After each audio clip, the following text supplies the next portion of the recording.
Pemirsa, kasus insiden pembukaan portal saat pelaksanaan Nyepi tahun 2023 dinyatakan tidak memenuhi syarat diselesaikan lewat restoratif justice. Kejaksaan Negeri Buleleng kini melimpahkan berkas perkara kasus penistaan agama ke Pengadilan Negeri Singaraja sejak Rabu 3 Januari 2024.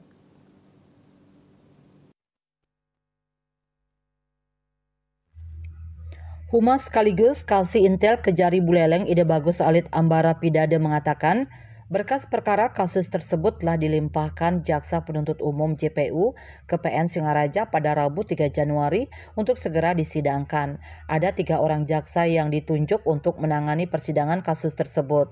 Permohonan restoratif justice yang diajukan masyarakat dan pihak desa adat setempat dinyatakan tidak memenuhi syarat.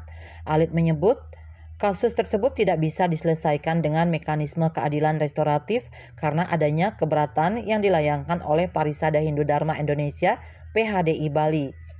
Selain itu, lanjut Alit, perkara tersebut merupakan kasus penistaan agama yang mengganggu ketertiban umum. Pihaknya sudah bersurat ke Prajuru Desa Adat Sumber Kelampok. Proses restoratif justice tidak dapat ditindaklanjuti.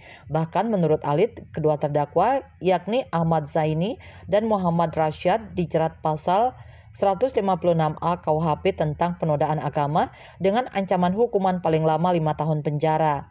Selama ini dalam penanganan kasus tersebut, baik di kepolisian maupun di kejaksaan, keduanya tidak ditahan karena bersikap kooperatif dan tidak akan mengulangi perbuatannya. Rencananya sidang kasus perkara penodaan agama akan memasuki masa sidang pertamanya pada 18 Januari mendatang. Bali Post melaporkan.